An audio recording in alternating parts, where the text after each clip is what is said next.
Hello all, welcome to this session. Based on the previous session, I would like to give an assignment for you in this session.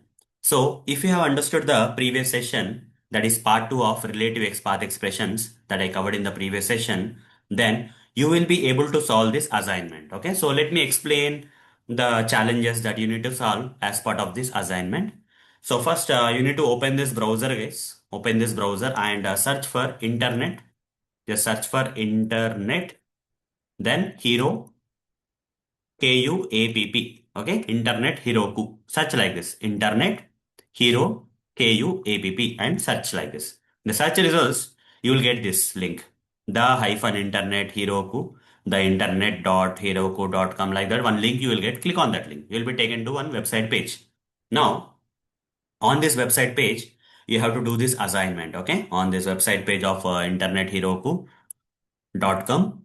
Okay, internetherokuapp.com. You have to do the assignment where you need to find all the elements having the anchor tag on the web page. You see, you can clearly see that there are a lot of hyperlinks on this page, right? There are so many hyperlinks on this page.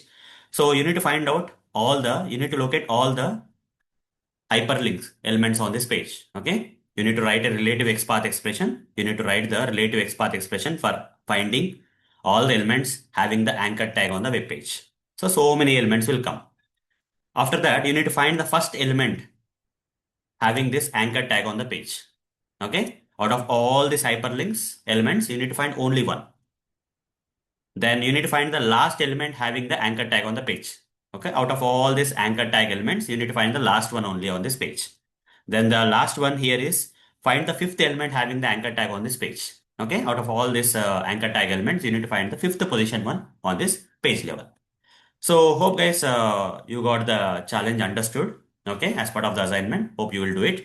So if you are not able to solve it, just refer to the previous session video, that is relative XPath expressions part 2, where I have taken another example for demonstrating the same challenge, guys. Similar challenge you have to apply here, where there we have used input tag, here we have the anchor tag. That's the only difference, guys. Okay.